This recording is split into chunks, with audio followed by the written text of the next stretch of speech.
रिक्षा चालकांनी मराठी शिकावी यासाठी फडणवीसांनी काल मोठा निर्णय घेतला आणि त्यांनी 1 वर्षाची मुदतवाढ दिली आहे। यावर आता संजय राऊतांनी सरकारवर निशाणा साधलाय।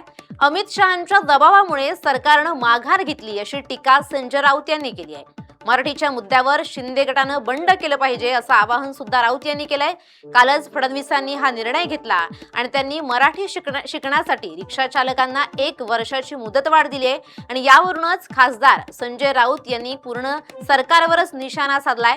अमित शहांचा दबाव होता म्हणूनच सरकारनं माघार घेतली, त्यामुळे आता मराठीच्या मुद्द्यावर शिंदे गटानं बंड केलं पाहिजे असं राऊतांनी म्हटलंय।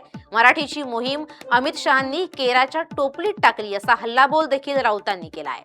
मी असं म्हणालो की परिवहन मंत्र्यांच्या हातात काही नाही, कारण परिवहन मंत्री ज्या पक्षाचे मंत्री आहेत त्या पक्षाची सूत्र ही दिल्लीतून हलवली जातात, कारण त्या पक्षाचे प्रमुख अमित शहा आहेत असं मी काल म्हणालो। त्याच्यामुळे अमित शहा जो निर्णय खाली पाठवतील तो त्यांना स्वीकारावा लागेल असं माझं कालचं विधान होतं आणि त्याप्रमाणेच घडलेलं आहे। मुंबईतल्या रिक्षा चालकांना मराठी भाषा येणं अनिवार्य आहे, यासाठी परिवहन मंत्र्यांनी जो प्रचार केला, ज्याला तुम्ही कॅम्पेन म्हणतात ते केलं, मुलाखती दिल्या, वर्ग सुरू केले, कारवाईच्या सूचना दिल्या, लायसन रद्द करू वगैरे असं सांगितलं। ठीक आहे, ही धोरणात्मक निर्णय आहे।